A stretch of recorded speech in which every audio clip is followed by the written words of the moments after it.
चलो सखी रे सावन आयो रे, भोले को मनाने का मौसम आयो रे और शिव जी की आराधना कर मन चाहा फल प्राप्त करने का मौसम है। सावन का सोमवार है और ये व्रत काफी महत्वपूर्ण होता है। चाहे कुंवारी लड़कियां हो, सुहागने हो, पुरुष हो, लड़के हो, सभी अपने मनचाहा साथी पाने के लिए भोले बाबा से प्रार्थना करते हैं। जो आध्यात्मिक अवसर खोजते हैं उनके लिए सर्वश्रेष्ठ मौका है और सभी जो सुहागने होती है वो अपने पति की दीर्घ आयु के लिए कामना करती है और सावन में शिव जी की कृपा हो जाए तो मनुष्य का भाग्य बदल जाता है, उसका कल्याण होना निश्चित होता है। लेकिन ऐसा भी कहा जाता है कि इस समय में अगर कुछ बातों का ध्यान ना रखा जाए तो शिव जी अपने भक्तों से नाराज हो सकते हैं। सावन का महीना है और 22 जुलाई से सावन शुरू हो रहा है और इसका समापन 19 अगस्त होगा। भगवान शिव का सबसे प्रिय महीना है। आषाढ़ पूर्णिमा के बाद से प्रारंभ हो जाएगा और ये पूरा का पूरा महापर्व भगवान शिव और दिव्य स्त्री ऊर्जा मां पार्वती को समर्पित है। वैसे तो सावन का पूरा महीना ही बहुत खास होता है भगवान शिव की पूजा के लिए, लेकिन सावन का जो सोमवार होता है इसमें भगवान भोलेनाथ की कृपा पाने के लिए ये बहुत विशेष माना जाता है। इस माह में विशेष रूप से सावन का सोमवार व्रत हुआ, मंगला गौरी हुआ, नाग पंचमी, गुरु पूर्णिमा, पुत्रदा एकादशी, पवित्रा एकादशी, हरियाली अमावस्या और सावन शिवरात्रि जैसे महत्वपूर्ण त्योहार आते हैं। इस साल सावन का महीना 29 दिनों का होगा और सावन सोमवार की शुरुआत 5 शुभ योग में हो रही है। यानी सावन का जो सोमवार है उसी दिन से पहला जो सावन है वो सोमवारी से ही शुरुआत हो रहा है और इतने सारे शुभ योग बन रहे, प्रीति योग बन रहा है, आयुष्मान योग बन रहा है, नवम पंचम योग बन रहा है, शश राज योग, सभी एक तरह से राज योग है जो आपके जीवन में बहुत सारे धन संपत्ति का आगमन करेंगे। सर्वार्थ सिद्धि योग बन रहा है और 29 दिनों का सावन होने वाला है और कुछ खास राशियां हैं जिनको अपार लाभ की प्राप्ति होगी, ये मैं अगले वीडियो में बताऊंगी। सावन माह के कृष्ण पक्ष की प्रतिपदा तिथि है 21 जुलाई रविवार दोपहर 3:46 से शुरू हो रहा है और 22 जुलाई सोमवार दोपहर को 1:11 तक रहने वाला है। और इस बार सावन में जो 5 सोमवार पड़ेंगे तो पहला सोमवार 22 जुलाई, दूसरा 29 जुलाई, तीसरा 5 अगस्त, चौथी सोमवार 12 अगस्त को और पांचवा आपको 19 अगस्त को पड़ेगा। अब ये ध्यान रखना है कि सावन के दौरान कुछ कार्य हैं जिन्हें आपको जरूर करने हैं सभी को, और सावन में कुछ ऐसे काम हैं, चौमासा लग जाता है, भगवान विष्णु योग निद्रा में चले जाते हैं, सभी भक्त हैं, साधु संत हैं, इन सभी के लिए ये समय बहुत अमूल्य होता है। तो ये चौमासा जो है एक वैदिक यज्ञ के बराबर होता है। इसमें आपको चौमासे में भगवान शिव पूरी धरती का, पृथ्वी का भार ग्रहण करके रखते हैं, इसलिए सावन मास के और ये चौमासा के जो प्रधान देवता होते हैं ये भोलेनाथ ही होते हैं। तो सभी को ध्यान रखना है कि कुछ ऐसा काम ना करे कि भोलेनाथ आपसे नाराज हो जाएं। सबसे पहले तो प्रतिदिन आपको शिव जी को 1 लोटा जल अर्पित करना चाहिए और नहीं अगर रोज कर सकते तो कम से कम प्रत्येक सोमवार को अवश्य अभिषेक करें। इसी सावन मास में समुद्र मंथन भी किया गया था। समुद्र मंथन के बाद जो हलाहल विष निकला था उसे भगवान शंकर ने कंठ में समाहित कर दिया था और सृष्टि की रक्षा की थी और विषपान से महादेव का कंठ नीलवर्ण हो गया था, इसीलिए इस समय भगवान का नाम नीलकंठ भी पड़ा था। विष के प्रभाव को कम करने के लिए सभी देवी देवताओं ने उन्हें जल अर्पित किया था, इसलिए इस माह में शिवलिंग पर जल चढ़ाने का खास महत्व होता है और इसीलिए हर जगह आप देखते हैं कावड़ चढ़ती है, भोले बाबा को जल चढ़ाया जाता है। शिव पुराण में उल्लेख है कि भगवान शिव स्वयं ही जल है, इसलिए जल से उनके अभिषेक के रूप में आराधना करने से उत्तम फलों की प्राप्ति होती है। दोस्तों, सोमवार के दिन आपको क्या करना है, प्रत्येक सोमवार को एक काम करना है, लेकिन पहले सोमवार का बता दे रही हूं आपको। एक विशेष चीज इस बार आपको अपने जल के लोटे में डाल लेनी है। क्या करना है, सोमवार के दिन सबसे पहले ब्रह्म मुहूर्त में उठकर भोलेनाथ का ध्यान करते हुए व्रत का संकल्प कीजिए। फिर स्नान करके साफ सुथरे वस्त्र धारण करें। भगवान सूर्य देव को 1 लोटा जल अर्पित करें। इसके बाद आप चाहे तो किसी मंदिर जा करके या घर में ही जल से भरा लोटा लेकर के शिव जी का अभिषेक कीजिए। कौन सी शिवलिंग का अभिषेक करना चाहिए, बहुत लोग प्रश्न करते हैं। तो आपको या तो अगर आपके अंदर बहुत सारा आपको पावर चाहिए, पैसा चाहिए, अट्रैक्शन चाहिए, तो आपको सबसे अच्छा है पारद का शिवलिंग इस्तेमाल करना चाहिए। अगर आपको लक्ष्मी प्राप्ति की इच्छा है, आपको घर में कलह ज्यादा है, कलेश से मुक्ति चाहिए, शांति चाहिए, डिप्रेशन में आपके घर के लोग रहते हैं, तो आपको घर पे स्फटिक का शिवलिंग स्थापित करना चाहिए। और अगर आप चाहते हैं कि नॉर्मल सब कुछ एक आम इंसान के लिए नर्मदेश्वर शिवलिंग सर्वश्रेष्ठ होता है, आप वो भी स्थापित कर सकते हैं। जो भी शिवलिंग आप स्थापित करेंगे कोशिश करें अभिमंत्रित हो, उसमें एनर्जाइज्ड हो वो, और आपके अंगूठे के बराबर होना चाहिए। शिवलिंग का आपको इस दिन, या फिर अगर आपके पास शिवलिंग नहीं है तो पार्थिव शिवलिंग, कुछ लोग सिर्फ मिट्टी से बनाना बता देते हैं, इस तरह से नहीं बनाया जाता है। पार्थिव शिवलिंग बनाने की एक विशेष विधि होती है, आपको वैसे बनाना चाहिए। या फिर बेस्ट होता है अगर आपके पास कोई शिवलिंग नहीं है और तो आप जाके घर के आसपास जो भी शिव मंदिर हो वहां पर आप जल अर्पित कर सकते हैं, रुद्राभिषेक कर सकते हैं। लेकिन आपको लोटे का जो जल है उसमें आपको इस बार एक विशेष काम करना है। जो मुहूर्त है, 5 राजयोग बन रहे हैं, इन सब के नाम लेकर के आपको 5 बेलपत्र लेने हैं। कटे फटे बेलपत्र ना हो, इस बात का आप ध्यान रखें। सुंदर बेलपत्र और नहीं तो चांदी के बेलपत्र आप यूज कर सकते हैं। छोटे अभिमंत्रित किए हुए चांदी के बेलपत्र होने चाहिए। और इसके बाद आप बेलपत्र के ऊपर आप चंदन छिड़क लीजिए। छोटे बेलपत्र है तो सिर्फ चंदन छिड़क लीजिए, बड़े बेलपत्र है तो आप उस पर ओम नमः शिवाय लिख सकते हैं और श्रीम लिख सकते हैं, राम राम लिख सकते हैं। इस प्रकार से आपको चंदन से कुछ अच्छे अक्षर लिखना चाहिए। इसके बाद एक तांबे के लोटे में जल भरना चाहिए, थोड़ा सा गंगा जल है तो वो डाल लीजिए और उसमें कुछ साबुत साफ चावल, अक्षत जो बिना टूटे हुए चावल है वो आपको डालने चाहिए। अब थोड़े से पुष्प ले लीजिए और लोटे के ऊपर बिलपत्र और पुष्प रख करके आपको मंदिर जाना चाहिए या घर में ही ओम नमः शिवाय का 27 बार जाप करें। और इसके बाद भोले बाबा को आपको वो जल अर्पित कर देना है। भोले बाबा को पंचामृत भी बहुत पसंद होता है, इसलिए जल चढ़ाने के बाद आप चाहें तो शिवलिंग पर पंचामृत से भी अभिषेक कर सकते हैं। लेकिन जब भी पंचामृत से अभिषेक करें तो ऐसा नहीं कि कच्चा दूध या पंचामृत से अभिषेक किया और छोड़ के आ गए, नहीं, उसके बाद शुद्ध जल से आपको अवश्य अभिषेक करना चाहिए। पूरे समय ओम नमः शिवाय, ओम नमः शिवाय, ओम नमः शिवाय इसका जाप करते रहें। शुद्ध जल से अभिषेक करने के बाद हो सके तो एक छोटी सी रुमाली या तौलिए से भोले बाबा को पहुंचे। चंदन से आप त्रिपुंड बना सकते हैं, जनेऊ अर्पित करें, पुष्पों से श्रृंगार करें, फल चढ़ाए, बेलपत्र से श्रृंगार करें, बेलपत्र चढ़ाइए, भांग धतूरा, आकड़ी के पुष्पों की माला चढ़ाइए और रुद्राक्ष आदि की माला आप अर्पित कर सकते हैं।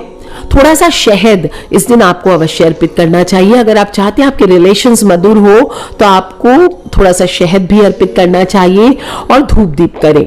फिर वहीं बैठ करके आप चाहें तो शिवलिंगाष्टक का पाठ करिए, पंचाक्षर स्तोत्र का पाठ करिए, शिव तांडव स्तोत्र का पाठ कर सकते हैं, शिव जी की चालीसा पढ़ सकते हैं और आप चाहें तो किसी पंडित जी के द्वारा रुद्राष्टक का पाठ भी कर सकते हैं।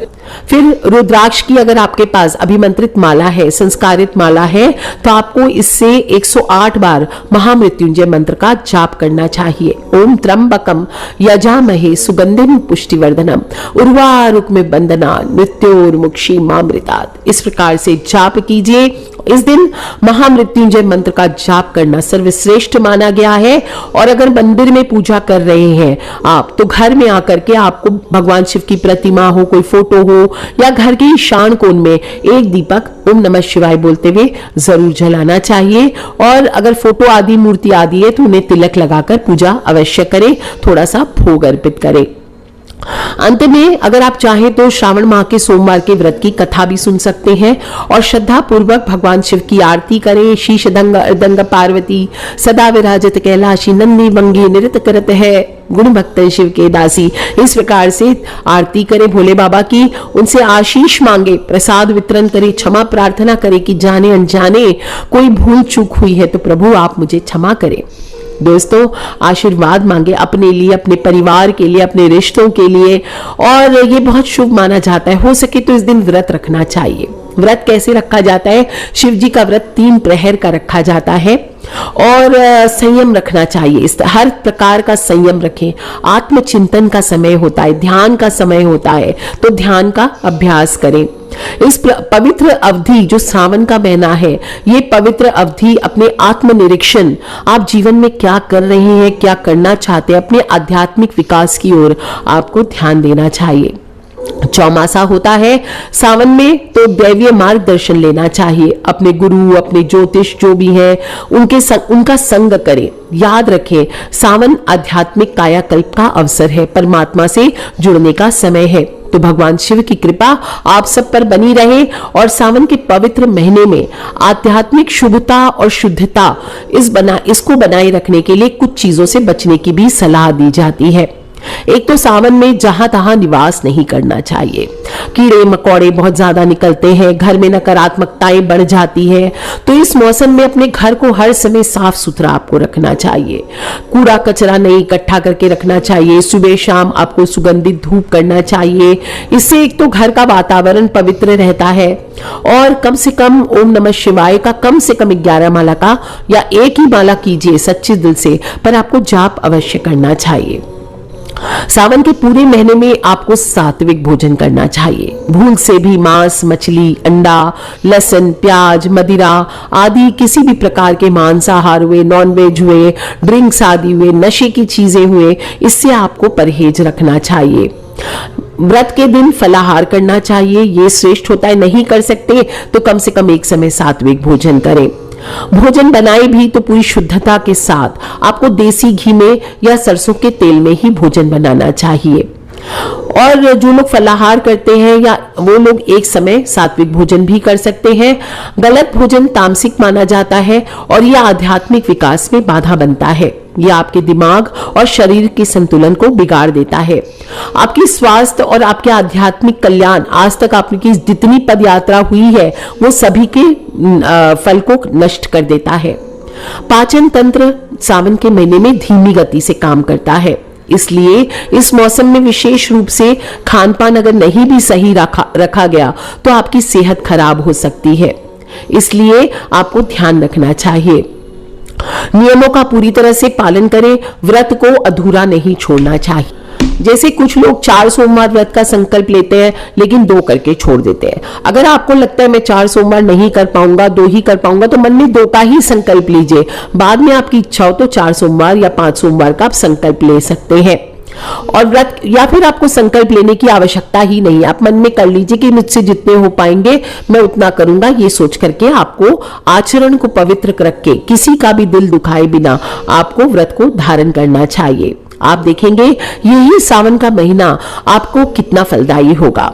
किसी भी प्रकार के नकारात्मक विचार है, क्रोध है, हानि है, आप मंदिर आदि में जाएंगे, किसी के ऊपर बुरी नजर रखना, किसी के प्रति झूठे आकर्षण से बचना, शादीशुदा महिलाओं से बातचीत करना, छेड़खानी करना, पराई स्त्रियों से, पराई पुरुषों से संपर्क बनाना, ये सभी चीजें आपके आध्यात्मिक यात्रा में बाधाएं पैदा करती है। अपने विचारों को शुद्ध रखें। किसी प्रकार का अशुद्ध विचार भी मन में ना लाएं, अशुद्ध व्यवहार ना करें। अपनी यौन पवित्रता को भी बना करके रखें। किसी भी तरह के माया जाल में ना फंसे। कायाकल्प का काल है और जीवन साथी के साथ भी आपको मर्यादापूर्ण व्यवहार करना चाहिए। किसी भी तरह के झगड़े, खराब व्यवहार, ये संबंधों में दूरियां बनाते हैं। इसलिए जितना संभव हो रिलैक्स रहे और दूसरों पर नाहक गुस्सा करने से आपको बचना चाहिए। आपको इस दौरान किसी भी प्रकार की पड़ पंचायती में भी नहीं पड़ना चाहिए, क्योंकि दूसरों की नकारात्मक ऊर्जाएं आप अपने अंदर घर कर रहे हैं। झूठ का सहारा लेकर के किसी भी काम को ना करें। भोले बाबा छोटी सी पूजा से प्रसन्न हो जाते हैं। लेकिन जो लोग झूठ का सहारा लेते हैं जीवन में, उनसे कभी भी भोले बाबा प्रसन्न नहीं होते हैं, ना ही उनमें शुभ फल देते हैं। अपने बड़े बुजुर्गों का सम्मान करें, किसी भी प्रकार से किसी का अनादर ना करें और कोई भी ऐसा कटु वचन किसी को ना बोले जिससे किसी का मन दुखी हो जाए, वो नाराज हो जाए। घर के सभी लोगों के साथ अच्छा व्यवहार करें। पुरुषों को चाहिए कि स्त्रियों का सम्मान करें और स्त्रियों को भी चाहिए कि पुरुषों को अनाप शनाप ना बोले। अपने घर से हर प्रकार की नकारात्मकताओं को दूर रखें। इस महीने में शादी ब्याह जैसे शुभ काम करने का लगन नहीं होता। बहुत सी शादीशुदा महिलाएं इस समय इसीलिए अपने मायके भी चली जाती है ताकि इस अवधि में ब्रह्मचर्य के व्रत का पालन करना चाहिए। मरकंडू ऋषि के पुत्र मार्कंडे ने लंबी आयु के लिए सावन माह में ही घोर तपस्या कर ब्रह्मचर्य का पालन कर शिव जी की कृपा प्राप्त की थी, जिससे मिली मंत्र शक्तियों के सामने मृत्यु के देवता यमराज भी नतमस्तक हो गए थे। अतः इस माह में ज्यादा से ज्यादा तपस्या करें, ज्यादा से ज्यादा ब्रह्मचर्य के व्रत का पालन करें।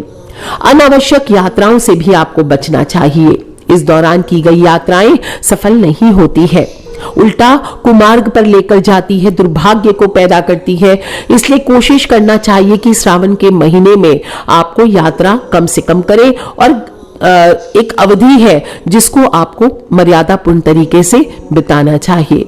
सावन में बाल भी नहीं काटने चाहिए, दाढ़ी मूछ नहीं काटने चाहिए, नाखून नहीं काटना चाहिए।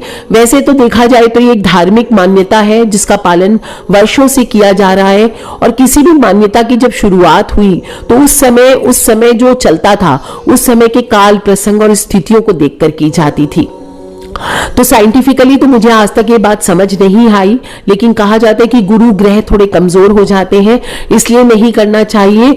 बाकी पहले जमाने में मुझे लगता है कि पर्याप्त लाइट नहीं थी और प्रॉपर उपकरण भी नहीं थे दाढ़ी मूछ बाल काटने के, तो इससे हो सकता है बाल कटवाने के समय चोट लग जाती होगी या घाव होने का खतरा होता होगा। तो यही वजह है कि हो सकता है श्रावण मास में बाल काटने, दाढ़ी मूछ काटने में मनाही की गई हो। तो दोस्तों, जितना आपसे श्रद्धा शक्ति से हो सकता है उतना कीजिए। बाकी और अपडेटेड रहे, कनेक्टेड रहे। बेसिक इंफॉर्मेशन है कि श्रावण माह कब से शुरू हो रहा है, कौन से शुभ योग बन रहे हैं, कौन कौन सी सोमवारी आने वाली है और पहली सोमवारी को आपको क्या करना है। तो सोमवारी से ही सावन लग रहा है, पहले सोमवार को जल के लोटे में जरूर डाल लें।